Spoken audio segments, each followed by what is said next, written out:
Mary Terese Fleszar was the first victim linked to the Michigan murders. Mary was born December 4th, 1947, and was given a death date of July 9th, 1967, which was sadly the last time Mary was seen alive.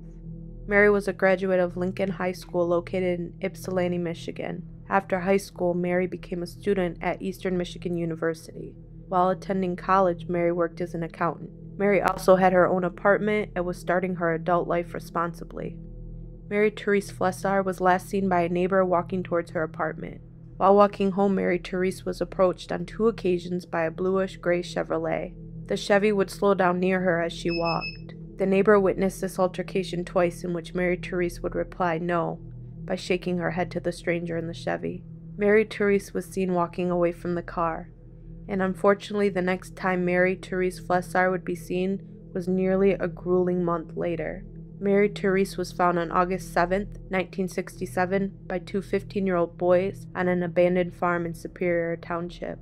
Mary's body was nude and in a state of such bad decomposition that she wasn't able to be identified until the next day using her dental records as ID. Mary Terese was barbarically abused before her death. Mary's remains displayed that she had 30 stab wounds by a knife or sharp object. These stab wounds were in the chest and abdomen. Mary's feet were severed. Thumbs and sections of her fingers were missing. Mary had a severed forearm. Mary's missing appendages were never found. There were also abrasions to the chest and torso. Although there was no conclusive evidence of sexual assault because of the decomposition, the police theorized that she had been sexually assaulted. The crime scene was so detailed that police determined her body was moved 3 times after her tragic death.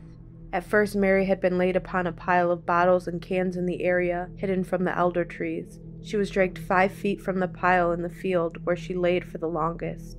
For the third, but not the last time the murderer would come back, the murderer moved Mary's body another 3 feet further. The final time the murderer made an attempt to come into contact with Mary Terese Fleszar for the last time would be 2 days after the identification of her body. Mary Terese Fleszar's body was being processed and prepared for her funeral. The murderer had the audacity to show up prior to the burial and asked to take pictures of Mary Terese's body in the coffin. The murderer stated it was for a keepsake for her parents. The funeral director told the murderer that this request was not accessible.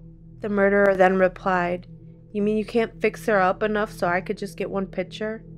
It took 2 denials for the murderer to leave the funeral home. The receptionist gave his description as a handsome young white male with dark hair, and that he had driven a bluish-gray Chevrolet. The receptionist states that he was not holding a camera.